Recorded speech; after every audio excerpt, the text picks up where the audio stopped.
Okay, so again, good afternoon. So last meeting we have tackled what is music, basic of music, and how do we understand simple concept regarding music. Same true with the start of the Philippine music. So for today, we're going to continue about Philippine music, but we go for the composers for today. So get ready for the composers. So I'll share the share screen for now. Okay. So I hope this will work. There you go.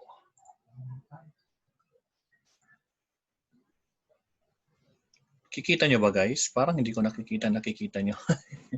Wait lang. Uh-oh. Nakikita nyo ba guys? Yes, sir. Yes, sir. What can you...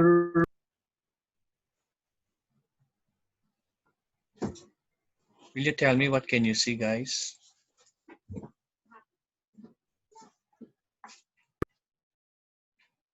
Anong nakikita nyo sa screen natin? Parang hindi ko nakikita. Yung slide. Slide, which is... Famous Filipino composers. Okay. So you can see the famous Filipino composer.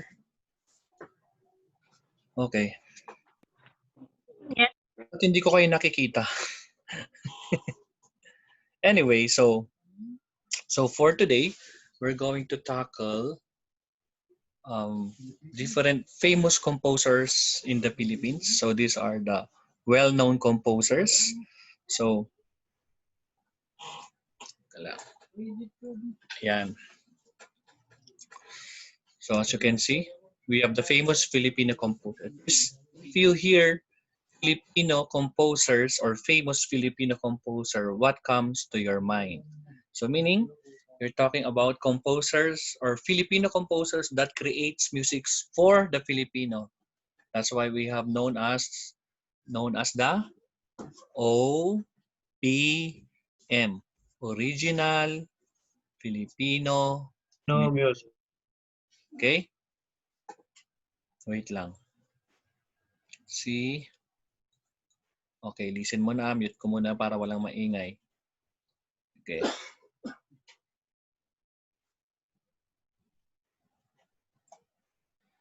Okay, so let's continue.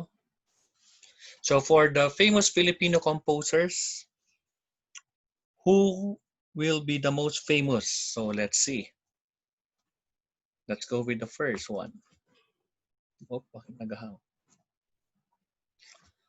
Okay, are you familiar with Levi Celerio? Have you heard the name Levi Celerio? Meron ba? No, sir. No. First time niyo marinig si Levi Celerio? Yung pangalan niya? Is this your first time to hear? Oh. Yes, sir. Okay. Let's know who is Levi Celerio. Levi Celerio is one of the famous Filipino composer. I'm not sure kung kailan siya namatay. I think it is 2000 something, this lang. So he is a very, very old man already. So Levi Celerio is the first Filipino musician who used a leaf, dahon, as an instrument. Oh, nagigets nyo na, meron kayo nakakuang idea ang ganun, that famous Filipino composers that uses the leaf. Yan siya. Yan si Mr. Levi Celerio, who also composed different songs. Tingnan nyo. As you can see, he wrote 4,000 songs and remained poor. But that is something very man of his kind takes pride of. You see? More than 4,000 songs na ang kanyang nagagawa para sa Pilipinas. So, one of the famous, Levi Celerio. Ano kayo yung mga sikat niyan? What are those popular pieces? Dami pumapasok po din na. Wait.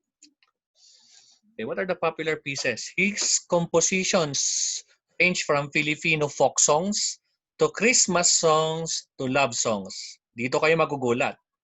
His name was placed in the Guinness Book of Records for his leaf playing featuring.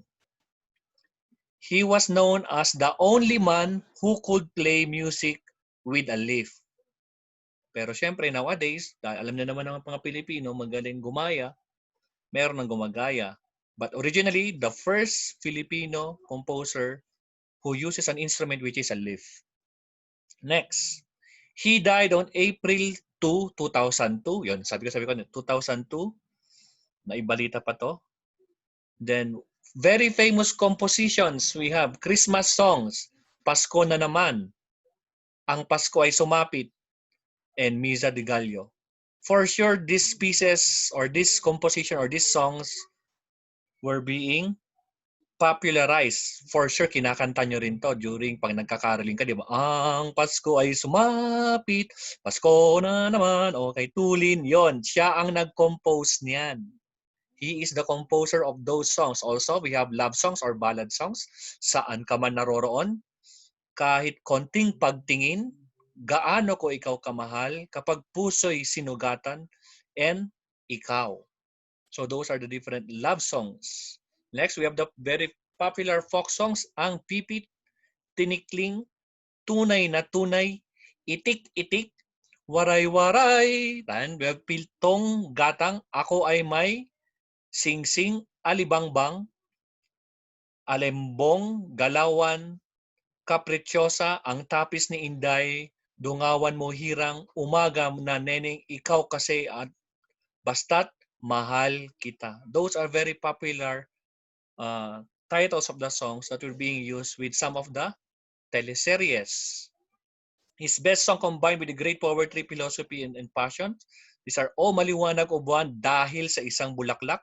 Very popular in Visayan region. Sa Ugoy ng Duyan.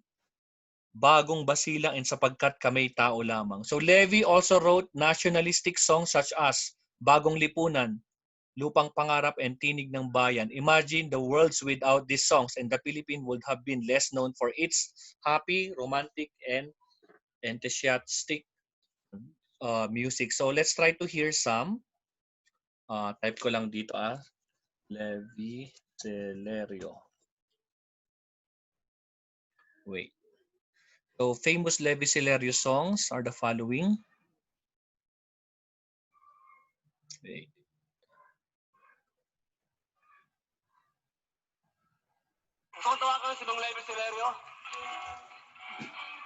Levi Celerio, wait. Ayan. Professor Levi Celerio, national artist. Oh, yan, yung dahon.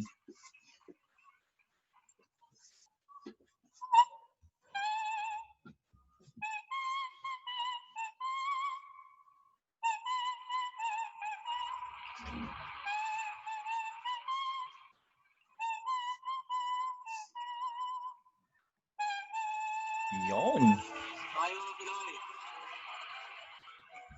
That's a very popular song. Tayo'y mga Pinoy, hindi tayo. Another very popular song of Levi Celerio, if you're familiar with this.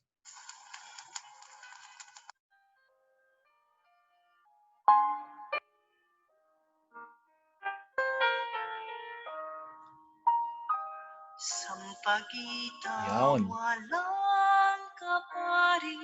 Have you heard this? Especially during fiestas, as well as Cor de Mayos, mga ganyan.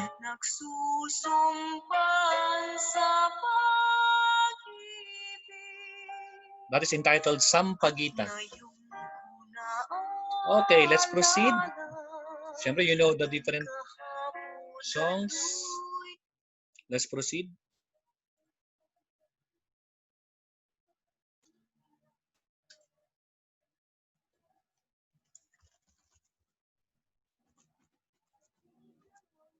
So next, of course, you've known Julian Felipe, composer of our Philippine National Anthem. He is also composer of the music of the Philippine National Anthem known as the Lupang Hinirang. today. So he's a dedicated music teacher composer. He was appointed by the President President Aguinaldo as director of the National Band of the First Philippine Republic. Of course, he died in Manila. So yan si Julian Felipe Jr.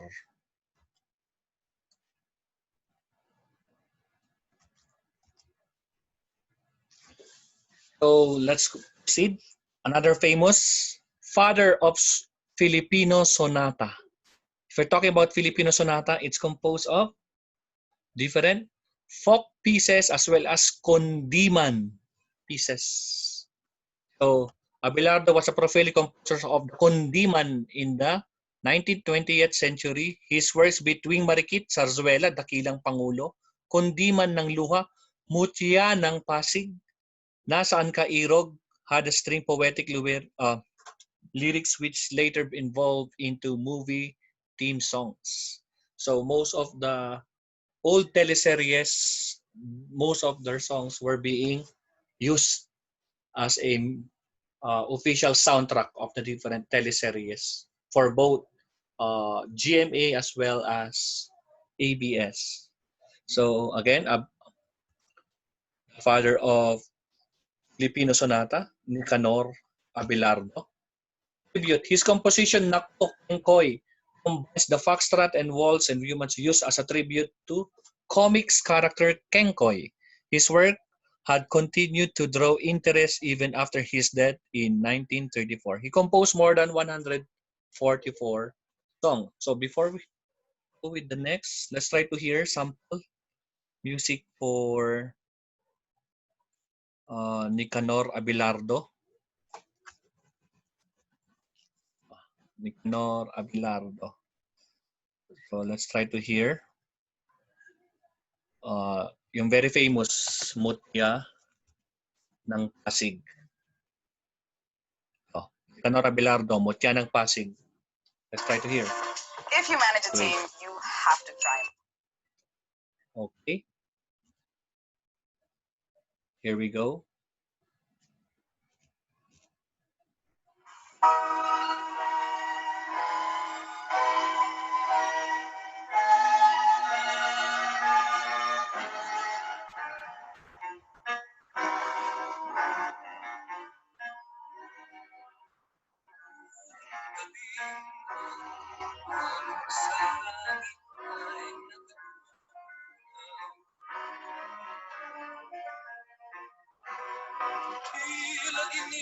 See on how they are going to yung feelings on how they sing, especially kundiman pieces.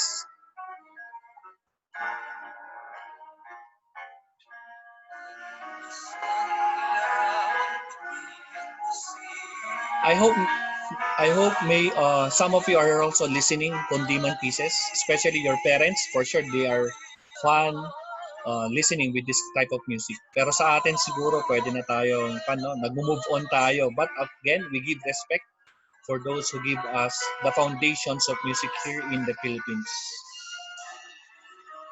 Chorus part.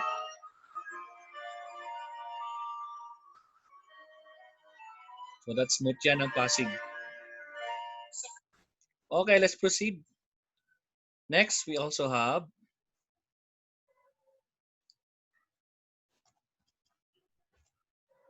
Antonio J. Molina. Are you familiar with Antonio J. Molina? Of course. Sino pa ba si Antonio J. Molina? He was a national artist of the Philippines, a musical great. He was considered a peer of the two of the great Filipino musicians, Nicanor Abelardo and Francis Santiago.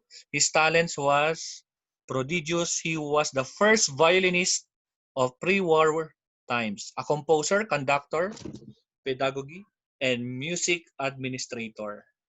As a composer, Molina was credited with over 500 compositions, including the following: Hating Gabi, among earliest violin selections; Malikmata, in terms of piano; Ana Maria Zarzuela, Misa Antonia Grand Festival Mass; Ang Batingaw, Kundiman, Kundangan, a chamber type of music; Kung sa Iyong Gunita, Pandangguhan, a vocal type of music.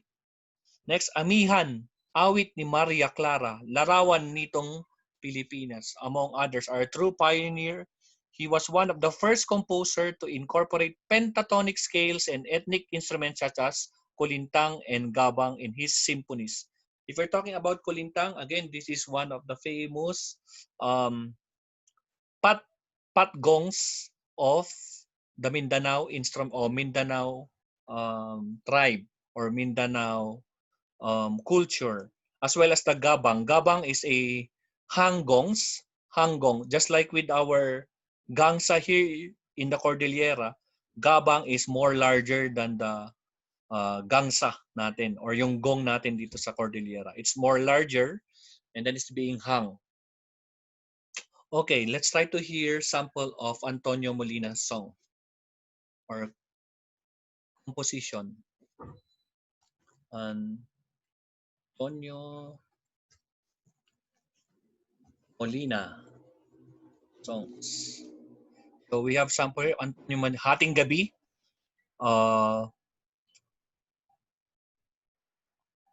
Ito na lang pala, Malikmata. 1939, Antonio Molina. Okay, it goes like this.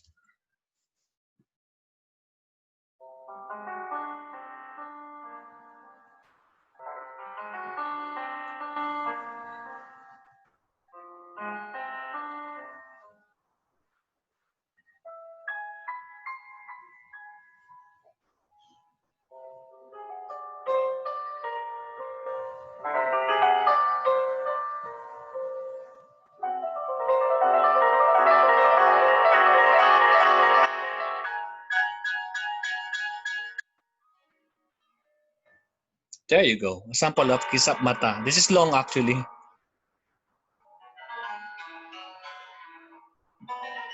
You see? The movements and the feelings as well as the expression of notes. So that again is a sample of Malikmata, entitled Malikmata. Next, we proceed to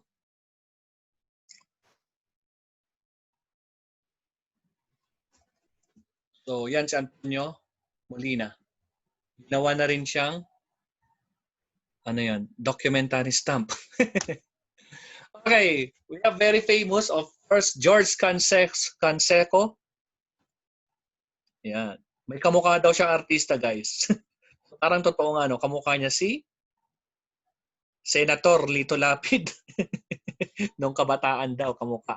Okay, multi-awarded composers, Canseco had no formal training in music. But when martial law was declared in 1972, he turned to composing songs. His first composition was I Will Never Be Yours, followed by You're All I Love. Pantay ay Langit, very famous, paved the wave of numerous hit songs. Actually, tinutugtog dun namin ito sa UC Orchestra. Kailangan Kita, it's very famous, Kailangan Kita. And then we have Ako ang Nagwagi, Ako ang Nasawi, Ngayon at Kailanman, Dito Ba, Langit tuloy, Langis at Tubig. So those are very popular Filipino songs used in different movies, teleseries, and other cinematographies. Canseco songs have helped most of the talented performers rise to fame. He has composed hits for singers like Basil Valdez, Julia Desma, Sharon Coneta, Dulce, and Pilita Corrales. He has won a total of 6 FAMAS Awards for the Best Movie Theme Song, you see, and Artistic Achievements Award. He was paid 1.5 billion by President Marcos for composing the song Ako Ay Pilipino. He composed more than 193 songs. Ako Ay Pilipino. Then, okay, continue. So that is George Canseco. So those compositions are very familiar. So let's go proceed. Next, we also have a very good, a very talented Condiman composer. The father of Condiman art song, Francisco Santiago. He was born in Santa Maria, Bulacan on January 29, 1889. to musically minded pleasant parents in 1908. Santiago's masterpiece was a concerto de B-flat minor for piano, forte, and orchestra. More on instrumental. His most famous kundiman, Anak Dalita, was sung upon the request of the King Alfonso III before the royal court of Spain. His other compositions are kundiman, sakali man, hibik, Felipe pakiusap, ang pag-ibig, suyuan, ala-ala kita, ikaw at ako, ano kaya ang kapalaran, hatol ng hari, sakalit mamatay, dalit ng pag-ibig, aking bituin, madaling araw, pagsikat ng araw. Also, he was named UP Emeritus Professor of Piano on May 25, 1946. The nationalistic musicians died of a heart attack during September 28, 1947. Let's try to hear a sample song or sample composition by Francis Santiago. Let's try to hear Francis Santiago. Song. So here a sample of Francis Santiago, Kundiman, Anak Dalita. Oh wait, yung ko na lang, ito na lang. Madaling araw, pakiusap. Ang dami ah. Ito na lang, pakiusap. Okay, this is performed by sino perform nito? Isa Francisco Santiago song entitled Pakiusap.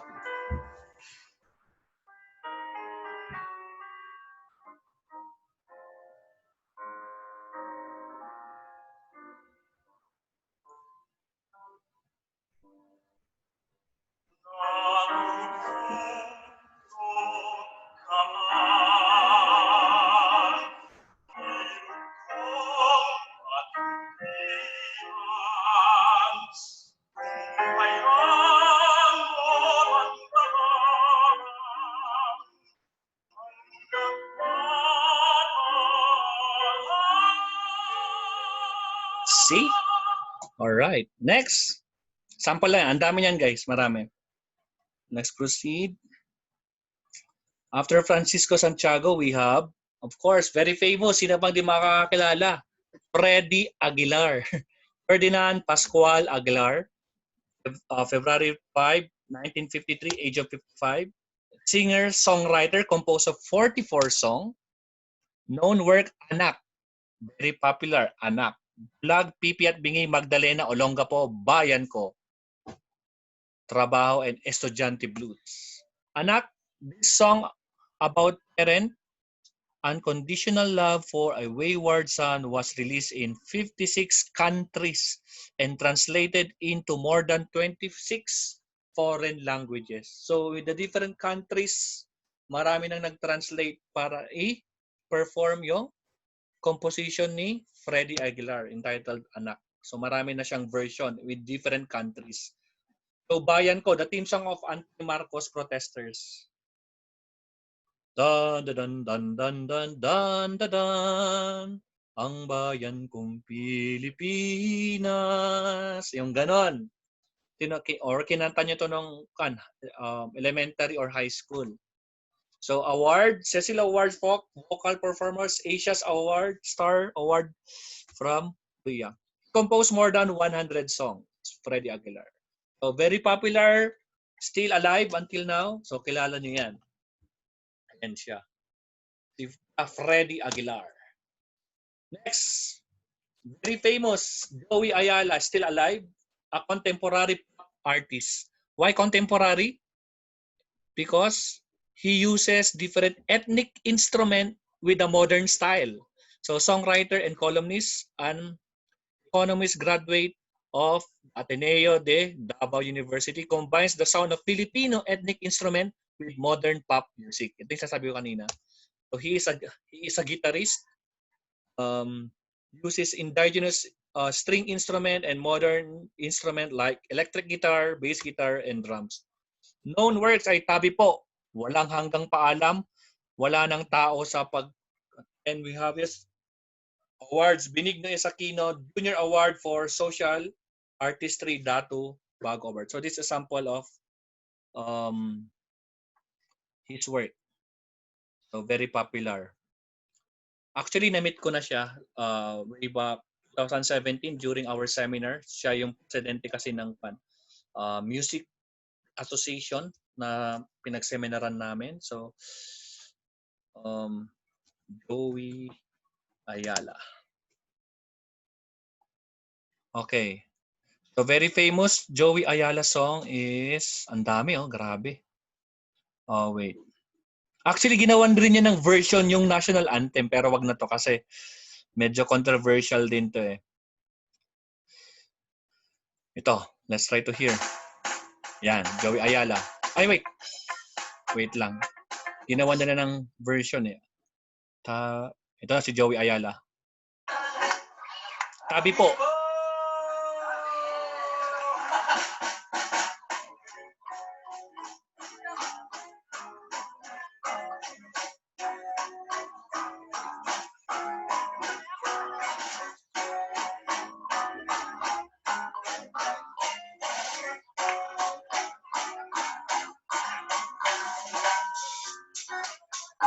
Ayan o.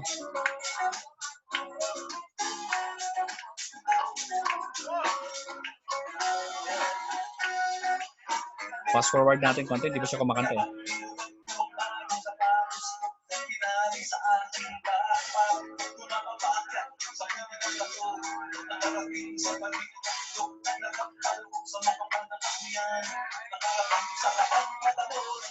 Also, if you are familiar with the song Magkaugnay, siya rin gumawa nun. Magkaugnay, siya din lang yung composer nun. So that's one sample of Joey Ayala's. Next, let's proceed.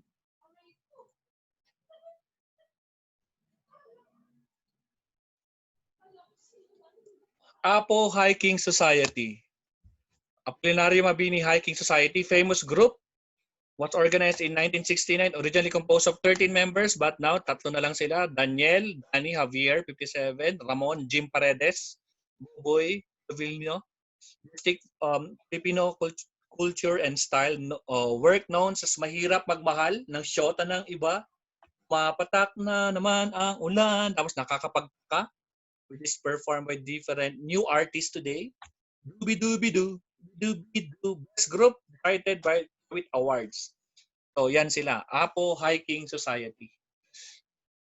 So marami sila mga pieces or songs were being called this na pina-album nila. Very popular. Kumbaga sila yung Bee Gees Pilipinas. Next, we also have Gary Granada. Born in 1960, finished valedictorian at Macau Heights and Marinol School. Metallurgical Engineering, University of the Philippines. Out of UP and has no college diploma. Known work is dam, bahay. Mabuti pa sila.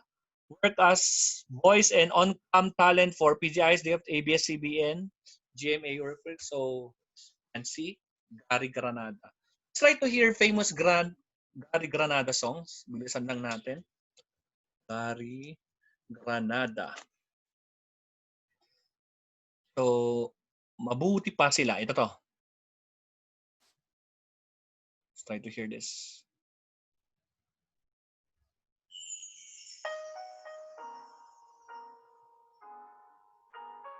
Ayan.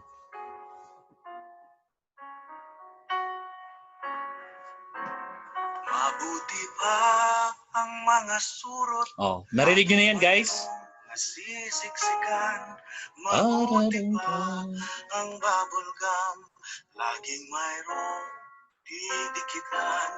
Mabuti pa ang salamin. Laging mayroong tumitingin. Di tulad kung laging wala umapansin. Yeah, hey! So that's a sample of Gary Granada's song. Next, let's proceed. Okay. So we have Willie Cruz.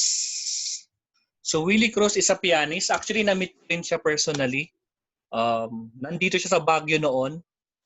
He usually used to play with us one of the ministry here. Pero bumalik na siya sa Manila. Willie Cruz, a very popular composer, araw-gabi. and I'll Never Say Goodbye respectfully helped make Didi Tresor and Nonoy Zuniga popular in terms of their pieces. He also did the theme song in the movie Kung Mahawi Man Up, Maging Akin Ka Lamang, Pahiram ng Isang Umaga, Himala ng Pag-ibig, and his popular compositions Bituing Walang Ningning. And we have Sana'y Wala ng Wakas, Bakas Luhod, Tala, Oras-Oras, Araw-Araw. So these are the very famous songs na medyo kabisado natin. Especially Sana'y Wala ng Wakas and Bituing Walang Ningning. Usually kinakanta rin to ni Sharon Cuneta. Let's proceed. Guys, si Mr. C, I think 2018 or last year lang. 2000, I'm not sure if it's 2018 or 2019, he was awarded as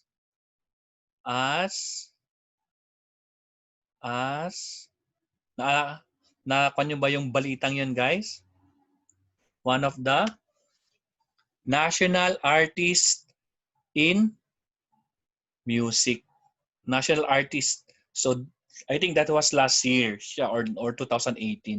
I forgot the exact. So he is the most popular Filipino composer of modern times. Through the years, Ryan Cayabyab has gone into jazz, theater, pop, to cover or listening babes or basis. He even incorporate ethnic music in Misa Campingan and Maria Makiling. But like other composers, he endeared himself to the public through his radio-friendly compositions like Araw Gabi, Iduyan Mo, and again we have the very popular Kay Ganda ng Ating Musika, Kailan, Kumukuti-kutita, and then Minsan ang Minahal ay Ako, Limang Dapang Tao, Wala Kang Katulad, and Tuwing Umuulan at Kapiling Ka. These are very popular songs. Ryan Cayabyab works are often praised for poetic yet easy to grasp word play mirroring the plight of the common people. So if we're talking about Mr. C, wait, sample tayo dito ng kwan kay Mr. C.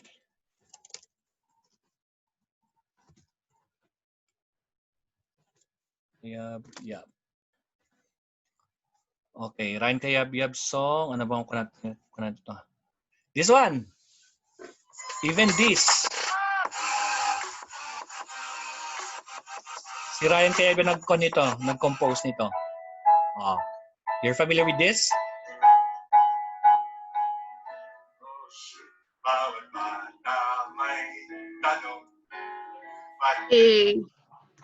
Yeah. Siniskwela! Yan.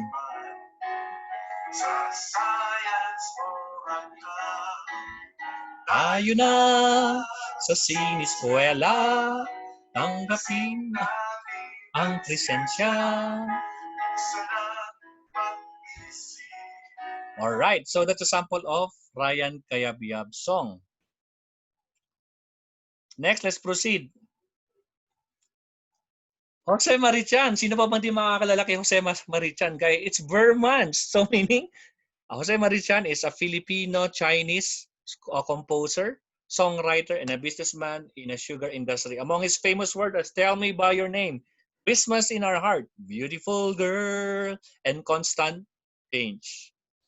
He is known for his Beautiful Girl and become one of the most respected and most enduring singer-songwriter in the country. He is the only songwriter, composer, producer that has been bestowed Lifetime Achievement Award. So, yan. Kapag nakikita niyo sa feeds natin, per months na yan, lumalabas na siya. Jose Marichan. So, yan. Lastly, before we, Eli Bendia, Tenor Basilino Buendia, born November 2, 1970, University of the Philippines, Diliman. Writer and musicians who gained fame as guitarist, songwriter, and a lead vocalist of popular Pinoy rock band known as Razorheads. Mongoloids pupil. Known work is Parico, Ang Huling El Bimbo, Ligaya. So more on a, call this rock music. or standard music. We also have the Beatles of the Philippines, ang tawag sa Eraserheads during the so yan siya. Siyempre, buhay pa siya.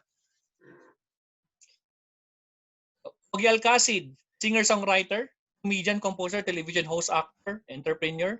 Well-known song are Nandito Ako, Bakit Ngayon Ka Lang, Kailangan Ko Ikaw, Pangako Sa'yo, and Ikaw Sana. So those are sample. Next of very popular, we have Nonoy Villame.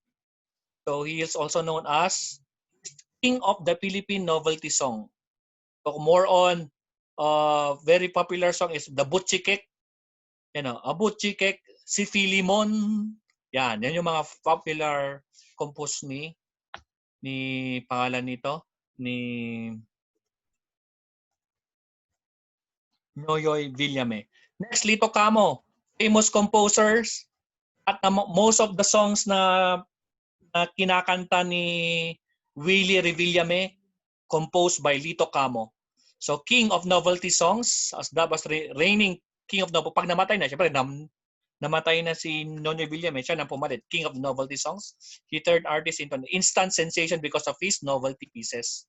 Oh, Bayong, bakit pa spaghetti songs, Miss Flawless, giling-giling, bulaklak, lagot ka. Lito Camo. And of course, future OPM composers, you guys. So I hope kayo ang magiging ating haligi for the music. So for now, we will be continuing our lecture with the Kundiman pieces. So get ready. I will be giving more instruction sa ating group chat. Okay, so if you have question, guys, you can ask your question there.